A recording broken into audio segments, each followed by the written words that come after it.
Okay, welcome students. Today I am going to teach you the another poem of class 9th, that is called No Men Are Foreign.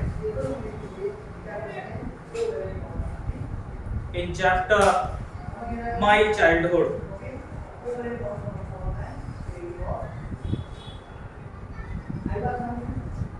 No Men Are Foreign. Poet of this poem is James Kirkup. In this poem, poet ये बताना चाहते हैं कि कोई हमारे यहाँ ना तो कोई फॉरेनर है, ना तो कोई दूसरा है, हम सभी जितने भी लोग रहते हैं वो सभी एक हैं। कोई भी हो, किसी भी तरीके से हो, अगर हम किसी का नुकसान करते हैं तो वो हम ही हैं जो अपना नुकसान करते हैं। पोएट इसमें कुछ एग्जांपल्स देते हैं, जैसे कि क्या जो सनराइज आती है वो हमें मिलती है और किसी को नहीं मिलती। सनराइज तो हम सबको एक बराबर मिलती है। जो एयर चलती है, विंड चलती है, जो हम ऑक्सीजन लेते हैं क्या हमें मिलते? नहीं, ऑक्सीजन सबको मिलती है। विंड के लिए, एयर के लिए किसी के में कोई डिफरेंस नहीं है। सन के लिए किसी के लिए कोई डिफरेंस नहीं है। जब रेन, बारिश होगी तो सबके लिए होगी, सबको मिलेगा। लेकिन वहीं पे अब जैसे कि कहीं पे कोई वार हो रहा हो तो उसमें हमारे ही लोग तो मारे जाते हैं। बट ये बताते हैं कि अगर वार में हम वार करते हैं तो हमारे ही लोग तो मारे जाते हैं।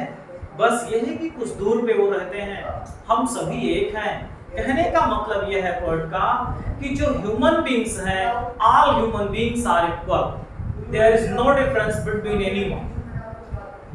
सो why we think they are foreigner, they are out of my country।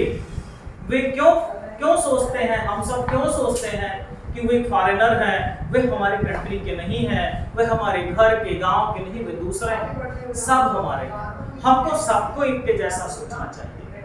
Example में, जैसे हम सभी लोग डिफरेंट टाइप के कपड़े पहनते हैं, लेकिन उसके अंदर क्या होता है, एक सिंगल बॉडी ब्रीथ करती है। कहने का सेंस ये हुआ कि किसी भी कपड़े के अंदर आप देखेंगे, किसी भी कोट, चाहे कोई फटा कपड़ा पहना हो, पुराना कपड़ा पहना हो, कोट पहना हो, सूट पहना हो, लेकिन उसके अंदर एक सिंगल बॉडी ही ब्रीथ करती है। Means we are all equal. So let's we start line by line.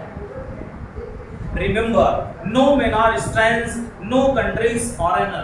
Poet कहते हैं इस बात का ध्यान रखिए कि कोई ना तो स्ट्रेंज है और ना तो कोई कंट्री हमारे लिए क्या है, अलग है। ना तो किसी कंट्री में रहने वाला व्यक्ति हमसे कोई अलग है, सब हमारे ही हैं, सब हम हैं, हम सब एक जैसे हैं।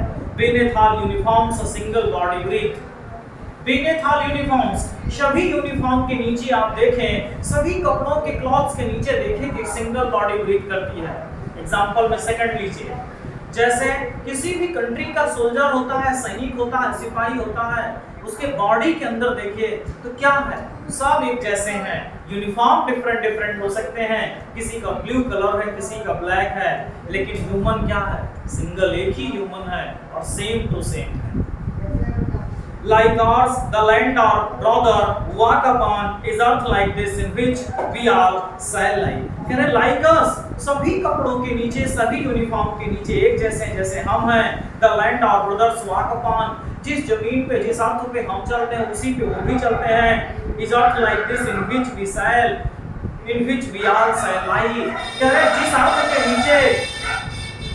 जिस अर्थ के नीचे हमारी डेथ के बाद हमको वरी कर दिया जाता है, दफना दिया जाता है, उसी अर्थ के नीचे उनको भी दफना दिया जाता है।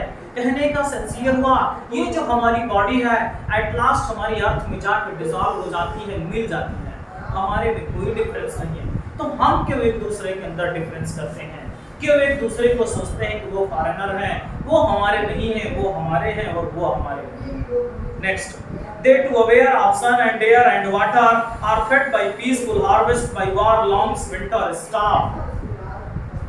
they too aware of sun and air and water, उनको भी सबके विषय में पता है। सन, एयर, वाटर, जैसे सन हमें सनरेज देता है, हीट देता है। रेन, बारिश होती है। वाटर, जैसे हम लेते हैं, कंजर्व करते हैं, ड्रिंक करते हैं, वैसे सबके लिए वही है। कहीं पे ये नहीं डिफरेंस है कि उनके लिए कोई दूसरी एयर है, उनके लिए कोई दूसरी है। जब एयर लेने में, ऑक्सीजन लेने में, कार्बन डाइऑक्साइड आउट करने में कोई डिफरेंस नहीं है। पानी बरसता है, पानी हम पीते हैं, हमारे वाटर में कोई डिफरेंस नहीं है, हमारे सन में कोई डिफरेंस नहीं। तो हम ऐसा डिफरेंस क्यों सोचते हैं? क्यों सोचते हैं कि वो हमारे नहीं है? Are they fed by peaceful harvest. और ये क्या करते हैं? Peaceful harvest. और सभी लोग by wars long winter stopped. यहाँ पे दो चीजों की बात हुई है, एक विंटर की और एक वार की। जब वार होता है तो देखिए किसी को भी कोई भोजन सही से नहीं मिल पाता, ना तो किसी की हार्वेस्ट सही से होती है। फिर क्या होता है कि सभी लोगों को प्रॉब्लम होती है भोजन करने में या किसी भी और चीज में। वार होगा तो डिस्ट्रक्शन काज होगा, कैलामिटी होगी, कैटास्ट्रोफे होगा, जिससे सभी जितने भी लोग वार में इन्वॉल्व और इंडल्ज होंगे सबको नुकसान होगा। और हार्वेस्ट सही से नहीं होगी तो किसी को फ्रूट नहीं मिलेगा।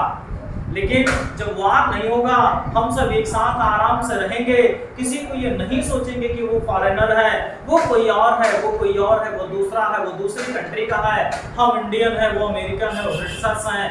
तो वार नहीं होगा तो हमारी हार्वेस्ट सही से होगी, और जब हार्वेस्ट सही से होगी तो कोई भी भूखा व्यक्ति मरेगा नहीं। जैसे कि इसमें एक एग्जांपल और देते हैं, winter stopped, as long winter stopped. जब ठंड का सीजन आता है तो हार्वेस्ट सही नहीं होती, तो सबके लिए सही नहीं होती। ये कोई डेफिनेट नहीं है कि किसी एक के लिए सही हो और किसी दूसरे के लिए ना हो। जब विंटर आएगा तो सबके लिए सही नहीं होगी। कहने का सेंस है कि सबको प्रॉब्लम आएगी, और जब सबको सन, एयर, वाटर मिलेगा तो सबको मिलेगा। Next, their hands are ours and in lies in their lines we read a labor not different from our own। कहा जा रहा है a labor not different from our own। जो एक लेबर है वो हमारे ही जैसे है। आप देखिए, their hands are ours, उसके हाथ के जैसे हमारे हाथ है, and their lines we read a labor not different from our own। कह रहे हैं जो एक लेबर है, अगर हम भी उसके तरीके से काम करते हैं तो हमारे हाथ में भी, हमारे हाथ के लाइन में भी कोई डिफरेंस नहीं होगा। हम जिस तरीके से जैसे वो लेबर काम करता है उस तरीके से हम भी अगर काम करेंगे, या कोई भी व्यक्ति वैसे काम करता है तो उसके बीच में कोई डिफरेंस नहीं होगा। कहने का सेंस ये हुआ, हमारे हैंड एक जैसे हैं, हमारे हैंड में जो लाइंस बनी है एक जैसी हैं, किसी के अंदर कोई डिफरेंस नहीं है। काम करने वाला लेबर भी वैसा है और हम आप भी वैसे हैं। Remember they have eyes like ours that wake or sleep and strength that can be own। कह रहे हैं कि याद रखिए कि जो आँख है वो सबके पास वही है। जब सब लोग जगते हैं तो सबकी आंखें खुलती हैं, और सोते हैं तो सब लोग आँख बंद करके सोते हैं। तो हम कैसे ये बात को मान लें कि हम एक दूसरे से अलग हैं? And strength that can be owned by love। और किसी भी चीज को आपको मालूम है कि लव से, अफेक्शन से, प्यार से जीता जा सकता है, प्राप्त किया जा सकता है। In every land is common life that all can recognize and understand। कह रहे हैं every land is common life। दुनिया के किसी भी लैंड पे चले जाइए, हम जैसे ही लोग वहां पे मिलेंगे, सब कुछ ना कुछ खाते पीते होंगे, सबके जीवन एक जैसे होंगे। कस्टम्स में डिफरेंस हो सकता है, रिचुअल्स में डिफरेंस हो सकता है, लेकिन ह्यूमंस में कोई डिफरेंस नहीं हो सकता। तो क्यों लोग सोचते हैं कि वो हमारे हैं और वो हमारे नहीं हैं? हम ऐसा क्यों मानते हैं कि वो सब फॉरेनर हैं और हम दूसरे कंट्री के हैं?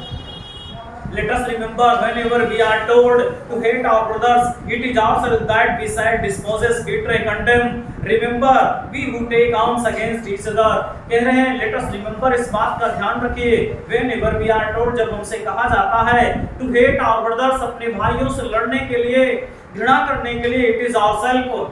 जब हम किसी से वार करते हैं, लड़ाई करते हैं, कुछ भी करते हैं, it is ourself that decide, disposes, betray, condemn. कह रही है हम ही हैं जो अपने आप को डिस्पोज करते हैं, बिट्रे करते हैं, कंडेम करते हैं। कहने का मतलब यह है, पोएट ये कहना चाहते हैं, हम ही लोग आपस में क्या करते हैं, एक दूसरे का नुकसान करते हैं। हम अपने ही लोगों को मारते हैं, अपने ही लोगों का नुकसान करते हैं। Remember we who take arms against each other, और इस बात का ध्यान रखिए कि जो हम लोग आर्म्स एक दूसरे के प्रति बंदूकें गोला बारूद उठा लेते हैं, लड़ाई करते हैं, हम क्या करते हैं? अपनों का ही नुकसान करते हैं। मैं एक आपको एग्जांपल देना चाहूंगा, प्रैक्टिकल एग्जांपल। इंडिया और पाकिस्तान पहले एक ही पार्ट में हुआ करते थे। आज जब भी लड़ाइयाँ होती हैं, लोग तो हमारे ही कंट्री के हैं ना हो, चाहे इंडिया का लोगों की डेथ हो, चाहे पाकिस्तान के लोगों की डेथ हो, डेथ तो डेथ है, तो वो भी हमारे हैं, हमारे वहां भी मरते हैं और हमारे यहाँ भी मरते हैं। जब भी हम वार करते हैं, जब भी हम आर्म्स को उठाते हैं, हमारे ही लोग मारे जाते हैं। चाहे जितना भी हम कर लें, सब के सब हमारे ही हैं और सब हमारों का ही, हम सबका ही नुकसान होता है। Last stanza, it is the human earth that we defile. कह रहे हैं ये ह्यूमन अर्थ है जिसको हम डिफाइल, पोल्यूट कर रहे हैं। Our health of fire and dust are trace the inconvenience of air that is everywhere our own.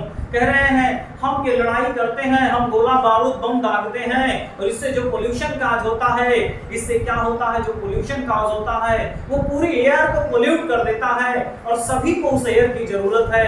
क्या उस एयर में कोई डिफरेंस है? चाहे आप वार करिए, चाहे आप करिए, चाहे वो करें, जिससे कि सभी का नुकसान है। कहने का पॉइंट ये कहना चाहते हैं, जब भी हम किसी भी तरीके से कोई भी वार करते हैं तो हम अपने ही एटमॉस्फेयर को, अपने आप को ही नुकसान पहुंचाते हैं, अपने आप को ही नुकसान बार बार पहुंचाते हैं, अपने एयर को पोल्यूट करते हैं, अपने अर्थ को पोल्यूट करते हैं, जिससे हमें ही क्या होता है? हार्म होता है।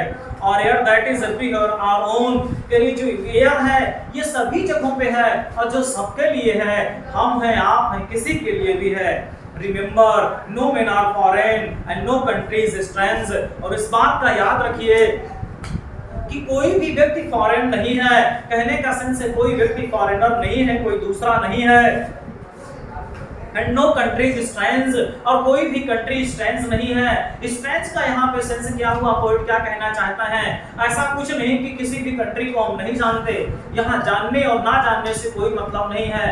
लेकिन कहने का सेंस पोएट का ये है कि कोई भी ऐसी कंट्री नहीं है जहाँ के लोग हमारे जैसे ना हो। सभी लोग हमारे जैसे हैं। हम सभी एक दूसरे का ही नुकसान करते हैं। हमें जब हेट करने के लिए कहा जाता है तो हम एक दूसरे से ही हेट करते हैं और अपना ही नुकसान कर बैठते हैं। पोएट के कहने का मोटिव ये था कि हमें अपने आपस में किसी भी तरीके का डिफरेंस नहीं करना चाहिए। Thank you.